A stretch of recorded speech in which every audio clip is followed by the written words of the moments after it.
Breaking update, walang kawala, lahat sa Kongreso, Palasyo, kumilos na. VP Sara Leni nag-usap na FPRRD. Aba si Madam Leni ito. So syempre itong balitang ating matutunghayan ngayon ay nagbula kay Banat Kapanig TV. At syempre ito po ang inyong lingkod na si BT na magbibigay ng reaksyon at komento dito sa video na ating matutunghayan ngayon. At huwag na natin pagtagalin at sabay-sabay na nating panoorin ang laman ng video na hatid sa atin ni Banat Kapanig TV at bibigyan natin ng reaksyon ng balitang ito. Pasok! Ito ang breaking news ngayon. Viral ngayon sa mundo ng social media. Matapos kumpirmadong balita na kinumpirma na mismo at binasag ang report ng team ni former Vice President Leni Robredo na pumunta sa kanya ang Agilan ng Mindanao at kasalukuyang Vice President ngayon na si Sara Duterte. Mga dilawan, kakamping at maging ang mga loyalista ay tunay na nanggulantang at nataranta na.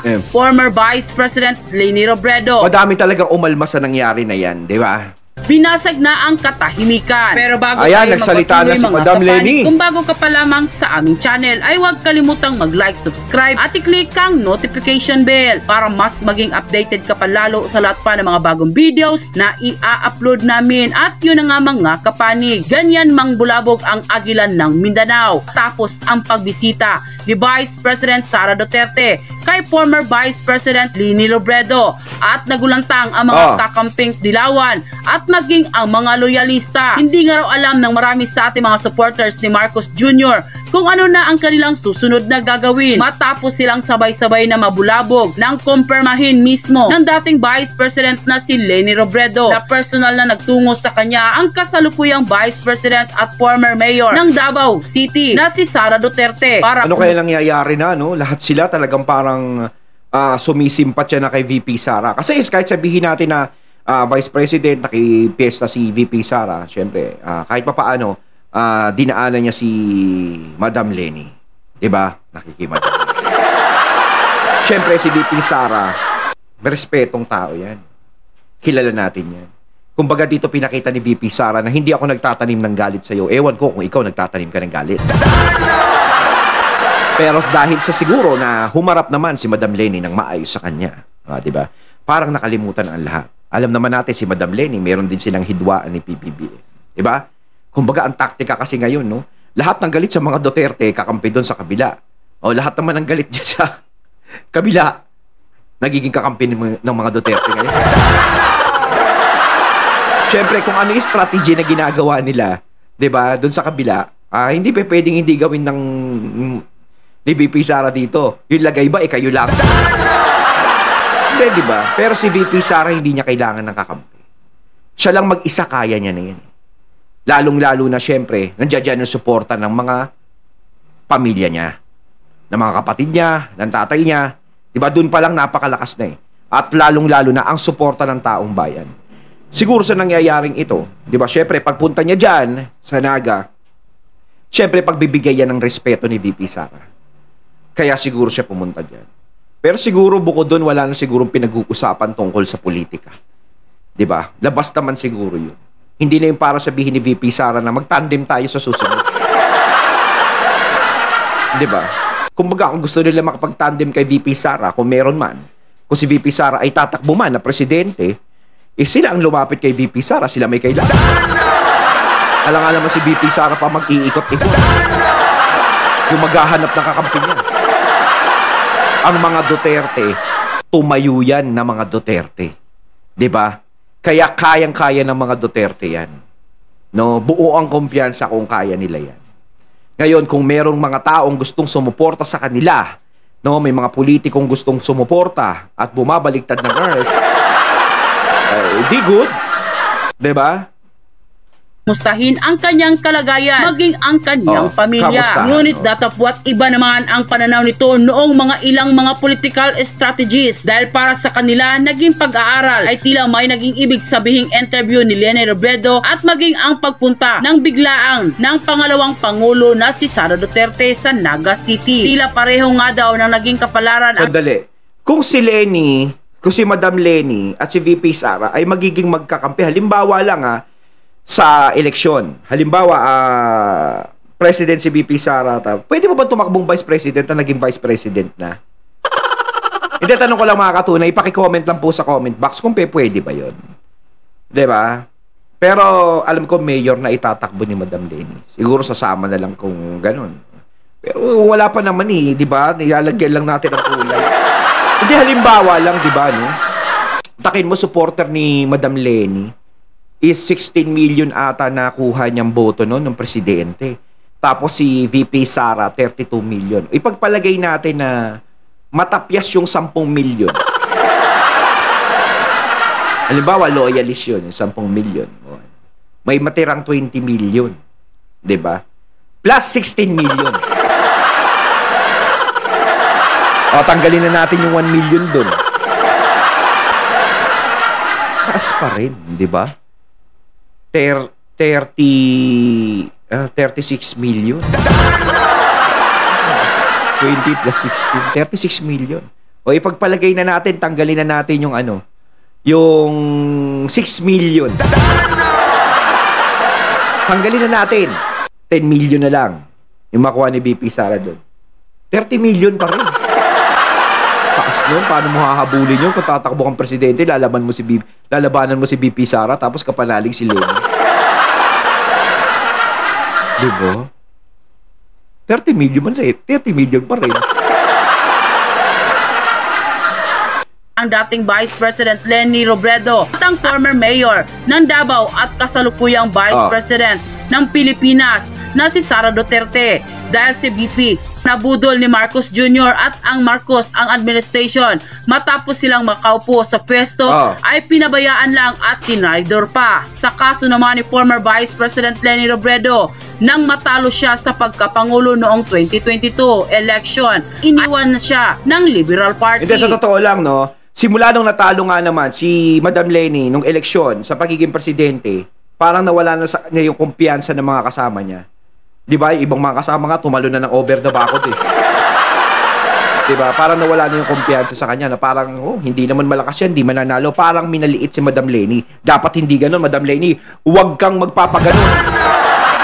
Ang takin mo, parehas kayong tinalikuran ni VP Sara. Diba? Tinalikuran kayo ni VP Sara, si VP Sara tinalikuran, ikaw tinalikuran, 'di ba? Kaya kung gusto yung Madam Leni, mag-isip ka.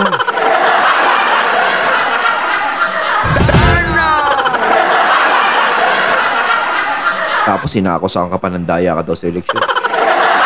Kaya ka nanalong Vice President, Madam Leni.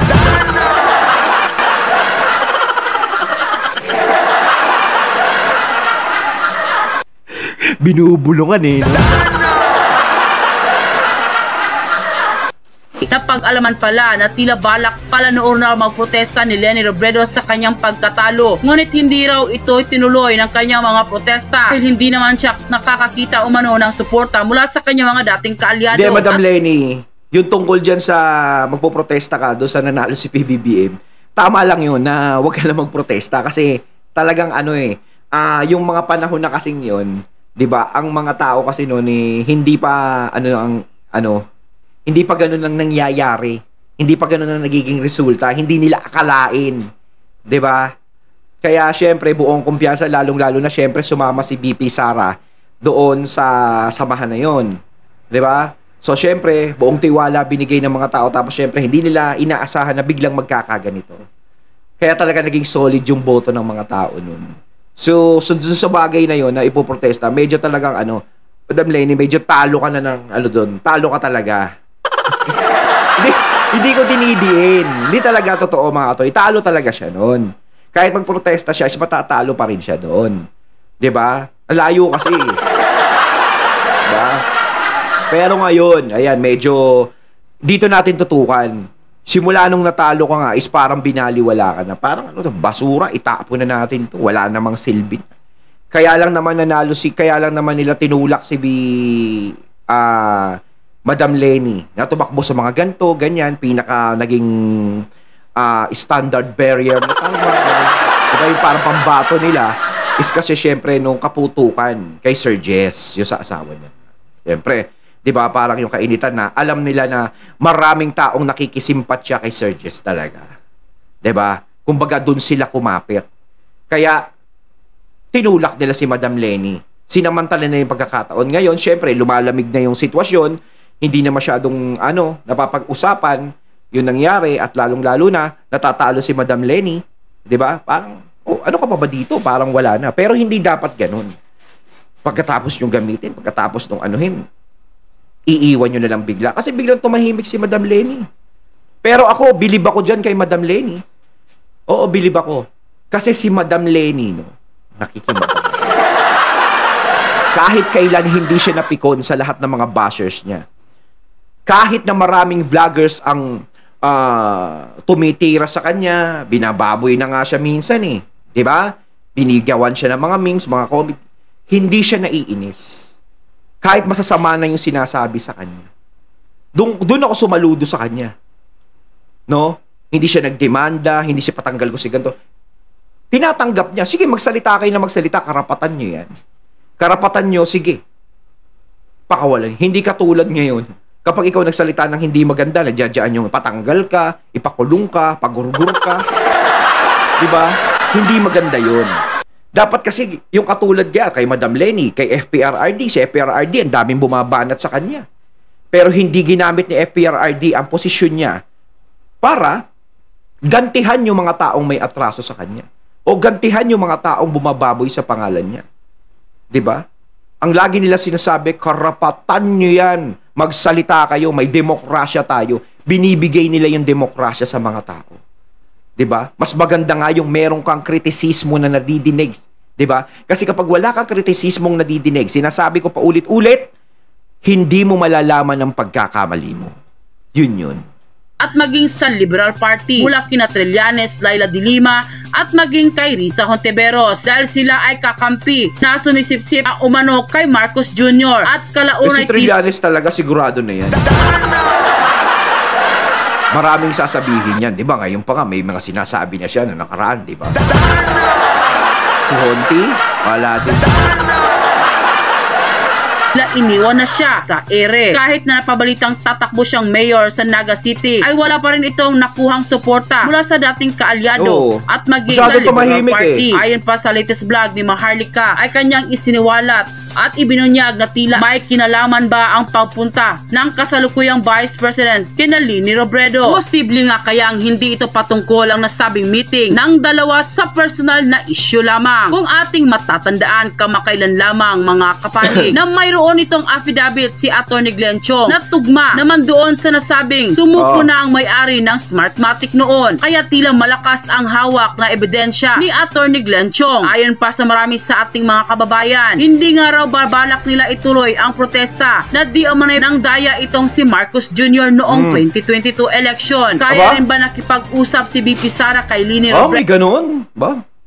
Ano kaya ang palagay ninyo mga kababayan? Nang lumabas nga ang balitang ito, ay iba naman. Kung totoo man yun, bawal talaga yun.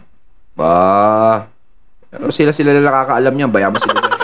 Ng pananaw dito ng mga ilang mga political strategies dahil para sa kanilang naging pag-aaral ay tila may naging ibig sabihing interview ni Leni Robredo at maging ang pagpunta ng biglaan ng pangalawang pangulo na si Sara Duterte sa Naga City. Para daw sa kanila ang konfirmasyon galing mismo sa dating pangalawang pangulo at ng kasalukuyang pangulo ay isang hudya umano na tila maaring kumalampag sa mga dilawan at mga loyalista. Kasi kung nararamdaman naman ni Madam Lenny na wala nang sumusuporta sa kanya sa mga kasama niya, tapos syempre gusto niyang tumakbo, ano bang gagawin niya? Syempre doon siya sa taong open sa kanya, na pag nilapitan niya, pwede niyo ba akong suportahan, di ba?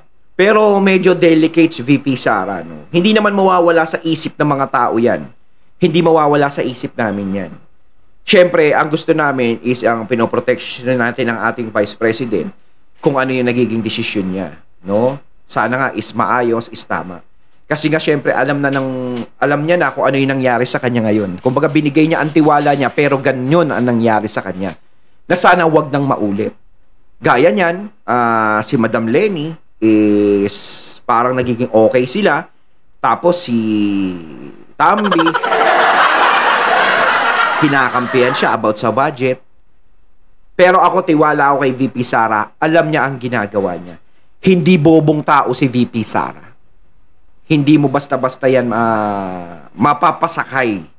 Siguro, oo, sige, bahala ka. Gusto mo. Diba? Gawin mo kung anong gusto mong tulong sa akin. Pero tingin ko, hindi na magpapalamang yan. Tila hindi nga raw nila magugustuhan ang mga posibleng susunod na mangyayari dahil na kahit pa sinabi ng pangalawang pangulo na personal at hindi political ang pagpunta niya sa Naga City. Hindi raw maaalis ng taong bayan ang katotohanan na ang dalawang babaeng ito ang siyang nakakaalam umano kung ano ba ang tunay na baho ni Marcos Jr. Dahil sa nasabing parehas sila ng hinahawakan na posisyon, ay parehas din silang nakalaban politically si Marcos Jr. Sa katunayan, sa nagdaang interview mismong si Sara Duterte na mismo ang nagsabi at naglabas ng pahayag ng never again sa mga Marcos. At ito rin ang katagang sinabi rin ni former Vice President Leni Robredo na hindi raw dapat makabalik sa pwesto si Marcos Jr. Kaya't para mismo sa ilang mga political strategists at analysts, mayroong kumbaga nagkakasundo yung ano nila, no? Yung gusto nilang mangyari. posibleng malaking pangyayari ang gugulantang sa political arena na mayroon. Kasi sa ngayon medyo hindi pa natin maaano yan eh. Dahil malayo pa. Magkakaalaman yan pagdating ng 2028. O kaya ngayon sa 2025, dun magkakaalaman kung sino yung susuporta kay Madam Leni. Pag si VP Sara is lumitaw dun, aba, alam na. Ang bansa dahil sa kanilang naging pag-aaral, may posibilidad na magsanib pwersa ang dalawang pareha na hinawakan ng Office of the Vice President at minsan nang nabudol at nasabi na never again na talaga sa apelyidong Marcos. Narito naman ang official statement ng Office of the Vice President tungkol sa Bicol trip ni Vice President Sara Duterte. And I quote, statement on the Vice President Bicol trip. Vice President Sara Z. Duterte is excited to experience her first ever Piña Francia Fiesta. She was invited by a Bicolana friend to attend the centennial anniversary mass of the canonical coronation of Our Lady of Piña Francia on September 20. The same friend also arranged a casual meeting with former Vice President Leni Robredo. During his stay in Naga, Vice President Duterte visited several prominent Bicol personalities and heard mass with ordinary Bicolanos. She neither looked desperate, distressed, thank you, end quote. Nang lumabas nga ang balitang ito ay umani agad ng samot-saring komento mula sa marami sa ating mga kababayan na kung saan ay marami nga sa kanila ngayon ang hindi napigilan ng kanilang sarili na maglabas ng kanilang hinaing at komento sa mundo ng social media. Ayon pa sa kanila, talagang mambubudol talaga ang pamilya Marcos. Mga ganid, nakakahiya. Wala silang pakialam sa sambayan ng Pilipino. Kaya dapat lang BP Sara na ipaglaban mo ang karapatan ng sambayan ng Pilipino. Pero grabe yung natatanggap ngayon ng mga Marcos, no? Yung tiwala talaga is parang unti-unting nawawala. Kasi ang hirap ng dinaanan talaga nila eh, bago sila makabalik ng tuluyan, bago sila ma-appreciate ng mga tao uli. Tapos sa ganito na naman is, ayan na naman. Diba, nagkakaroon na naman ng problema. Diba? Parang ang tagal mong kinumpuni, yung matagal mo nang nasira na pangalan. Eh kasi, wala eh. Diba? Napalibutan siya ng mga ano eh, ng mga insekto eh. Hindi niya ginamitan ng insecticide eh. Pero kung ginamitan niya ng insecticide yun, eh, wala sanang problema. Mas inintindi niya kasi yung boses nila eh, kaysa boses ng mga tunay niyang kasama. Yun ang mali dun. Strong. Marami ang nagmamahal sa iyo. Isa na ako. God bless you and your family. Siguradong mabait yan si Leni katulad ng asawa niya. Ang problema lang noon ay nahawakan siya ng mga oligarko at mga Aquino. Sana may magandang result. Talagang pag may nag-impluensya talaga sa iyo na ganyan, is mahahawa ka na din. Diba? Ang pagkikita ng dalawa, VP Inday at Leni. Kasi talaga si Jessie Robredo talaga is alam natin talaga, mabait yun. Suportado kami at masaya para kay BP Inday Sara. Solid Duterte. Yes, si BP Sara kasi ayaw niyang mandaraya. Transparent ang gusto. Malinis siyang magtrabaho. Kaya panig niya talaga ang Diyos sa langit at mga tao sa buong mundo. God bless you, BP Sara. Kaya naman si VP Sara, kahit na ibinabagsak, ay patuloy na may nagtatayo sa kanya. Ang simpatya sa kanya ay nagtutuloy-tuloy pa rin. No, kahit siya lang, sinasalag niya lahat. 'Di ba? Hindi niya na kailangan ng maraming kasama pa. Pero kinakaya niya lahat ng mga humaharang sa kanya. Doon ako bumibilib sa ating Vice President. No? Hindi siya natatameme kahit kailan sa mga tao na gusto siyang pabagsakin. Duterte, always protect and he guided you always. We love and fully support you. Huwag ka sana basta magtiwala, my beloved Vice President. Yun yung sinasabi ko naman kanina, yung pagtitiwala. Pero sa tingin ko, mga katunay, alam ni VP Sara ang ginagawa niya niyan. Kasi nga nangyari na yan sa kanya ngayon. 'Di ba? Kumbaga may leksyon na si VP Sarang nakuha dun eh. Kaya mag-iingat yan. Si VP Sara pa ba? 'Di ba? Sara, alalahanin mo po, politics is the best dirtiest. Kaya baka katulad ka din yan ni Marcos at baka gusto lang ni Lenny manalo dahil na naman support ng Kumbaga Duterte. parang gagamitin. Kasi alam naman natin kapag inendorso ng mga Duterte is nananalo talaga eh.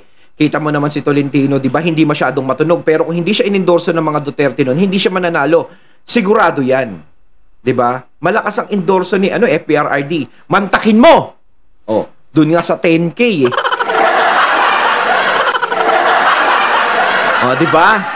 Hindi lang dahil sa 10K kasi inendorso din ni Tatay Digong si Cayetano, di ba? Nagwarla-warla sa Senado si Cayetano. Naghamon talaga si Cayetano, matapang pala yun. O, sir, peace tayo, ha? Oh, di ba? Kumbaga inendorso din siya ni Duterte noon. Kaya nanalo, di ba? Kahit na bogus yung 10K. Oh, kalimutan nyo na yan. Diba? Nanalo pa rin siya. Huwag nang magtiwala, magsulo na lang tayo. Total kakampi nyo pa ang taong bayan. Mahal ko po kayo, family Duterte. In the name of my tatay Rodrigo Duterte. Mabuhay po President Sara Duterte. Opinion lang po sa mga kasama ko na Marcos loyalist. Naipanalo na natin ng Marcos. Ano pa ang ipaglaban natin? Lahat ng pangako, wala nang hinaharap natin. Yung tunay na maglilingkod sa ating bayan. Dito na tayo sa tunay pag-asa ng bansa. Sara Duterte for President 2028. And quote. Ayun, ang tating nato ngayon ng video na nagmula kay Banat Kapanig TV. Ayan mga katunay ha. Comment na po kayo sa comment box sa inyong mga sasabihin. So once again, I'm BT and I'm out. Peace.